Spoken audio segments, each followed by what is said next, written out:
Good morning class 8। मैं हूं अभिषेक sir और आज आप सबके बीच में लेके आया हूं आपके 6 चैप्टर जिसका नाम है ऑपरेटिंग सिस्टम। इसका ये हमारा थर्ड वीडियो, ठीक है। इस वीडियो में थर्ड नहीं बाबू, ये फोर्थ वीडियो होगा, ठीक है। इससे पहले 2 वीडियो हम लोग ऑलरेडी देख चुके हैं, ठीक है। तो इस वीडियो में हम लोग देखने वाले हैं टाइप्स ऑफ ऑपरेटिंग सिस्टम्स के बारे में, यानी कि ऑपरेटिंग सिस्टम कितने कितने टाइप के होते हैं और वो जो टाइप होते हैं उसका क्या क्या काम होता है, ठीक है। तो आपके बुक में आई थिंक द बेस्ट दिया हुआ है, बहुत अच्छा कंटेंट दिया हुआ है इस चीज़, खास करके टाइप्स ऑफ ऑपरेटिंग सिस्टम का। इसमें से मैं एक भी लाइन को काट नहीं सकता हूँ कि ये लाइन आप लोग नहीं लिखेंगे, ठीक है। इसमें से जितने भी लाइंस हैं मैं सबसे पहले उसको समझा देता हूँ, उसके बाद सारे बच्चे इसको अपने कॉपी में ज़रूर लिख लेंगे और याद ज़रूर कर लेंगे, क्योंकि ये एक एक क्वेश्चन जो आपका टाइप्स ऑफ ऑपरेटिंग सिस्टम है, ख़ास करके अगर देखा जाए एग्जामिनेशंस में तो पूरे 5 नंबर के पूछे जाएंगे आपके एग्जाम में, ठीक है। एक जो ऑपरेटिंग सिस्टम का होगा, जैसे कि रियल टाइम ऑपरेटिंग सिस्टम मैंने पूछ दिया या बैच ऑपरेटिंग सिस्टम पूछ दिया मैंने, तो कम से कम 2 नंबर का ये क्वेश्चन होगा, ठीक है। तो इसको आसानी से याद कर लेना है, थोड़ा सिंपल लैंग्वेज में। मैं ज़रूरत होगा तो मैं आपको अंडरलाइन कर दूंगा कि इस लाइन को छोड़ देना, अगर मुझे लगेगा कि ये लाइन ज़्यादा ज़रूरी नहीं है तो मैं उसको टिक आउट कर दूंगा कि इस लाइन को छोड़ के बाकी सारा लाइन आप लोग लिख लेंगे, ओके। तो चलिए हम लोग शुरू करते हैं टाइप्स ऑफ ऑपरेटिंग सिस्टम, जिसमें हम लोग पहला पढ़ेंगे रियल टाइम ऑपरेटिंग सिस्टम, ठीक है। पहला टाइप हमारा कौन सा है? Real time operating system. तो नाम से ही आपको थोड़ा थोड़ा समझ में आ रहा होगा, रियल टाइम। रियल टाइम का मतलब अभी अगर मैं बोलूँ रियल टाइम, तो रियल टाइम क्या होगा? जैसे अभी जो भी समय हो रहा है वो रियल टाइम है, यानी कि क्विक टाइम, तुरंत अभी जो समय है उसको हम लोग रियल बोल सकते हैं या क्विक बोल सकते हैं। तो हमारा जो ऑपरेटिंग सिस्टम है, रियल टाइम ऑपरेटिंग सिस्टम, ये क्या होता है मैं एक एक लाइन करके ही समझा देता हूँ, ठीक है। These operating systems are use to place which require time bound and quick response such as machinery, scientific instrument, industrial systems etc। ये जो रियल टाइम ऑपरेटिंग सिस्टम होते हैं ये वैसे जगह पे यूज किए जाते हैं जहाँ पे टाइम बाउंडेशन होता है, ठीक है। जैसे कि आपके मशीनरी, मान लेते हैं कि आज के जितने भी हमारे गाड़ियाँ होती हैं उनमें सेंसर लगे हुए होते हैं, ठीक है। खास करके रिवर्स पार्किंग सेंसर, आप लोगों में से जो जिनके घर में गाड़ियाँ होंगी वो लोग जानते होंगे, 4 व्हीलर्स, उनके पीछे जो होता है वहाँ पे सेंसर्स लगे होते हैं, ताकि उनके पीछे जो कोई आए रिवर्स जैसे ही करे तो पीछे जैसे ही जाएगा तो वो सेंसर अलार्म बीप करने लगता है, ठीक है। तो वो किसका एग्जाम्पल है? रियल टाइम ऑपरेटिंग सिस्टम का एग्जाम्पल है। या फिर साइंटिफिक इंस्ट्रूमेंट का मैं बात कर रहा हूँ, मान लेते हैं कि भूकंप आया, ठीक। तो भूकंप आया तो एट ए टाइम पता होना चाहिए ना कि भूकंप आने के 2-4 घंटे के बाद पता चलना चाहिए कि भूकंप आया था, तो वो क्विक रिस्पॉन्स चाहता है, आया और अभी आंसर दो, ठीक है। उस तरह से इंडस्ट्रियल सिस्टम्स होते हैं, बहुत तरह के सिस्टम्स होते हैं इंडस्ट्री में। जैसे इंडस्ट्री करने का मतलब जो भी उद्योग धंधे होते हैं, जैसे कंपनियां हो गई, इन सब जगहों में बहुत सारे ऐसे उपकरण होते हैं, ऐसे मशीन्स होते हैं जहाँ पे रियल टाइम ऑपरेटिंग सिस्टम यानी कि क्विक रिस्पॉन्स चाहिए होता है, तो वैसे जगह पे इसका यूज किया जाता है, ठीक है।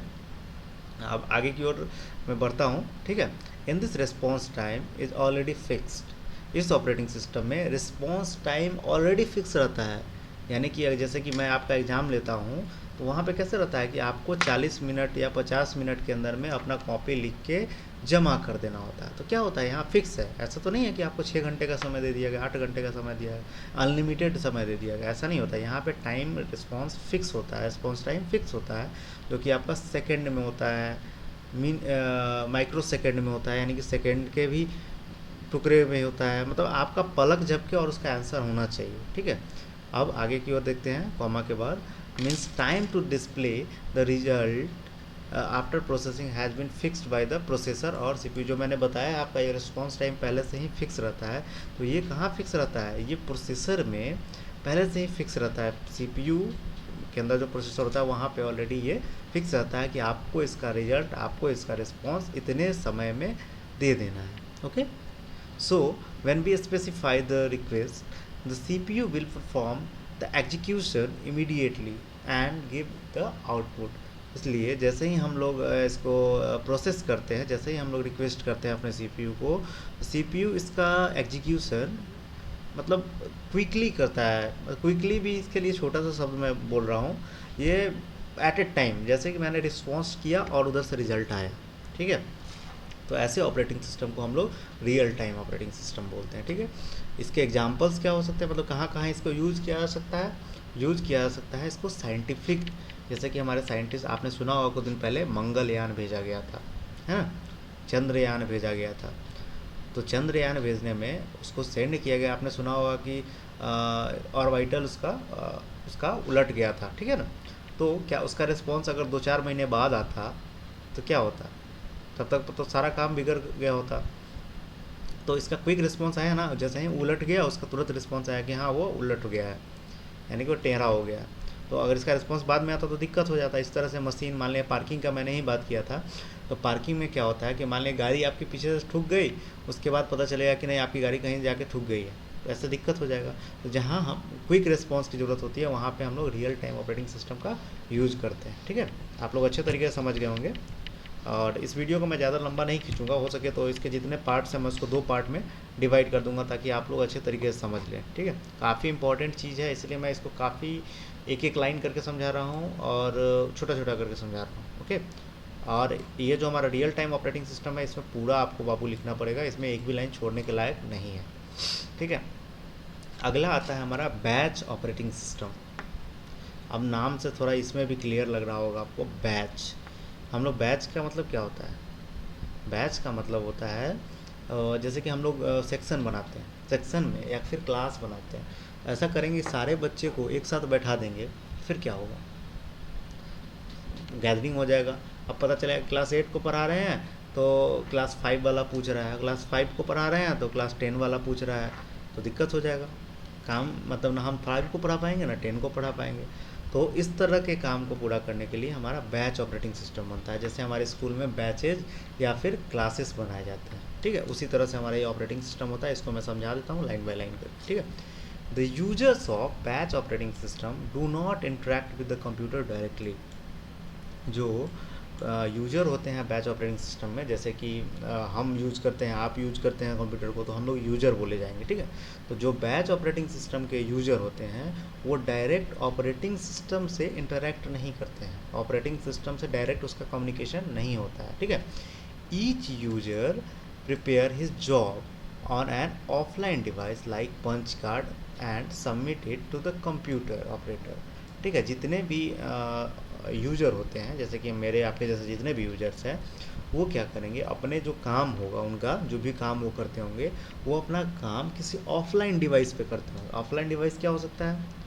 जैसे कि यहाँ पे एग्जांपल आपका पंच कार्ड दिया गया है। ठीक है, पंच कार्ड एक तरह का डिवाइस होता है, जैसे कि हम हमारा अभी के समय में किसका जो हम लोग पेन ड्राइव का यूज़ करते हैं, तो उसी तरह का एक तरह का डिवाइस पहले आया करता था, अब ये मार्केट से आउटडेटेड हो चुका है। ठीक, तो पंच कार्ड में हम लोग वो काम को सेव करके किसी जो हमारा कंप्यूटर ऑपरेटर होता है, जो बैच ऑपरेटिंग सिस्टम का ऑपरेटर होता है, उसको जाकर देता है। ठीक है, अब यहाँ पे देखने वाली चीज़ है, सबसे इम्पोर्टेंट लाइन यहाँ देखना है, to speed up processing job with similar need are batch together and run as group.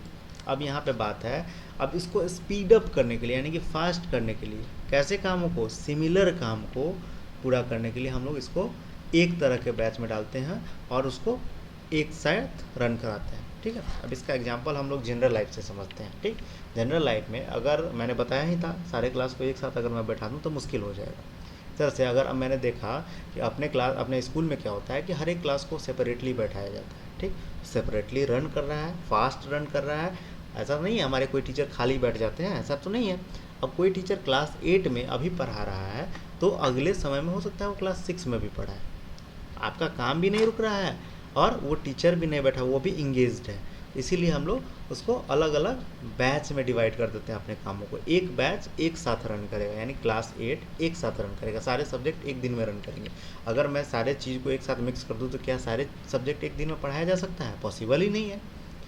तो इसीलिए हमारे एक तरह के जॉब, सिमिलर जॉब कैसा, सिमिलर क्लास यानी क्लास 8 एक तरह का जॉब क्या, पढ़ाई एक साथ करेगा। ठीक है, अब ऐसा करेगा क्लास 8 एक इधर बैठा हुआ है, क्लास 8 में एक बच्चा कहेगा कि नहीं सर हम मैथ पढ़ेंगे, दूसरा बच्चा कहेगा नहीं सर हम कंप्यूटर पढ़ेंगे, तीसरा कहेगा हम साइंस पढ़ेंगे। ऐसा पॉसिबल है? नहीं है।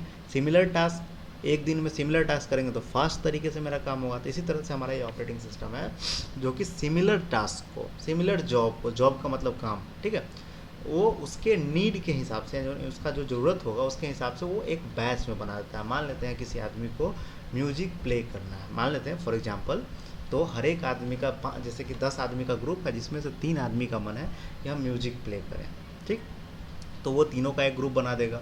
कुछ आदमी का मन होगा कि नहीं हम थोड़ा सा गेम खेल लेते हैं, ठीक, तो कुछ प्रोसेसर के पार्ट्स को उसके लिए दे देगा कि चलो 3-4 आदमी तुम गेम खेलो और तुम इधर गेम खेलो, ठीक है। और कुछ आदमी कह रहे होंगे नहीं हमको नेट पे कुछ काम है, हम वो काम करेंगे, ठीक, तो उसका एक ग्रुप बन गया। तो हमारा जो प्रोसेसर होता है, हमारा जो सीपीयू होता है, वो 3 पार्ट में डिवाइड हो गया। 3 तरह के काम थे उसके पास, तो 3 पार्ट में डिवाइड हो गया। वैसे ही आप स्कूल में देख रहे होंगे, टीचर्स 20-25 हैं, तो क्या 20-25 आदमी सारे एक ही समय में आके आपके क्लास में खड़ा हो जाते हैं? नहीं होते हैं ना, तो अलग अलग तरह में डिवाइड हो जाते हैं। कोई क्लास 6 में है, कोई 5 में है, कोई 4 में है, कोई 1 में है, कोई 2 में है, कोई 10 में है, इस तरह से होते हैं। तो वैसे ही सीपीयू जो हमारा है, सारे कामों को एक साथ डिवाइड होकर सीपीयू के जितने कंपोनेंट्स हैं, तीनों काम को, चारों काम, जितने काम है उसको अच्छे तरीके से करता है, ठीक है।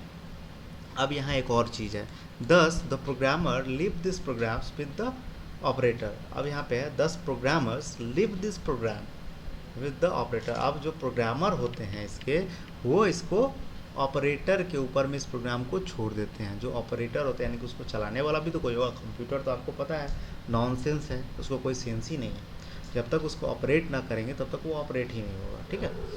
अब देखिए नेक्स्ट है, the operator then spot programs into batch with similar requirements and submit them for execution 1 by 1।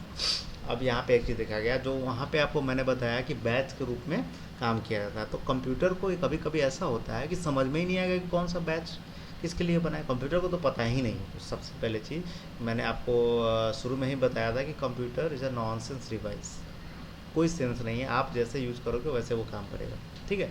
इसको बताना तो पड़ेगा कि ये एक तरह का काम है, ये दूसरे तरह का काम है, ये तीसरे तरह का काम है, ठीक है।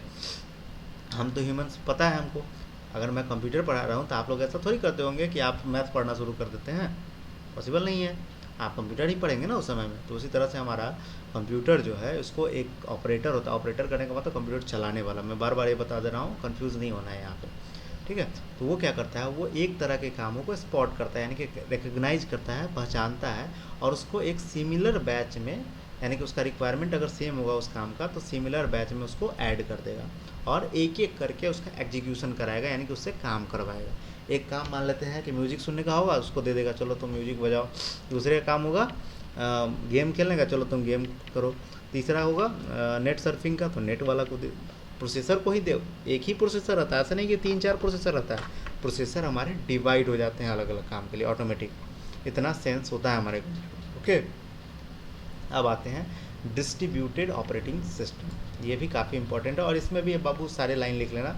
मैं नहीं चाहता हूँ कि कोई लाइन छूट जाए और आप लोगों को समझ में नहीं आया, ठीक है। सारे लाइंस को आप लोग लिख लेंगे अच्छे तरीके से।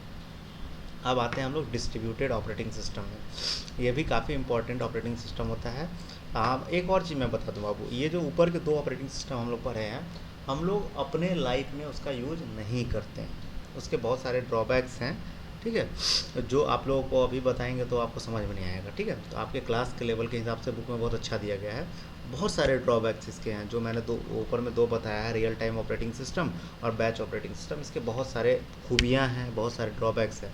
तो वो आप लोग जैसे ही आगे के क्लासों में जाओगे तो वो आप लोग पढ़ोगे, ठीक है। ये जो मैंने आपको पहले भी बताया था, फर्स्ट वीडियो में ही बताया था कि जो ऑपरेटिंग सिस्टम है, ये आपका एक चैप्टर है, मुश्किल से 5-7 पेज का होगा। लेकिन जैसे ही आप ग्रेजुएशन लेवल में जाएंगे तो आपका एक बुक बन जाएगा। ये ऑपरेटिंग सिस्टम एक पेपर होता है, 200 नंबर का इसका एग्ज़ाम होता है, और जो लगभग 800 से 900 पेज का एक बुक होता है इसका, ठीक है। कभी अगर मौका मिलेगा तो मैं आपको दिखाऊंगा, मेरे पास अवेलेबल है वो बुक। इसमें रियल टाइम ऑपरेटिंग सिस्टम लगभग 8-10 पेज में समझाया गया है। उसके बहुत सारे फीचर हैं, कैसे काम करता है, उसका ग्राफिक्स कैसे होगा, उसका डिजाइनिंग कैसे होगा, उसका ये फॉर्मेट क्या होगा, सारा कुछ, ठीक है ना। उसका स्ट्रक्चर क्या होगा, उसको स्ट्रक्चर के थ्रू, पिक्चर के थ्रू दिखाया गया है कि इस तरह का पिक्चर है, ये ऐसे काम करता है। तो ये मैं अगर आपको बताने लगूँ यहाँ पे तो आप लोगों को कुछ भी समझ में नहीं आएगा, ठीक है। आप लोग पहले अपना बेसिक जानिए कि रियल टाइम होता क्या है, बैच ऑपरेटिंग सिस्टम होता क्या है, अब वो काम कैसे करता है इंटरनल लेवल पे, ये आपके लिए अभी नहीं है। वो आप लोग जैसे ऊपर जाओगे वैसा होगा। अगर कुछ कुछ चीज़ होगा बताने का तो मैं बता दिया करूँगा, ठीक है। अब आते हैं हम लोग डिस्ट्रीब्यूटेड पे। तो डिस्ट्रीब्यूटेड क्या है?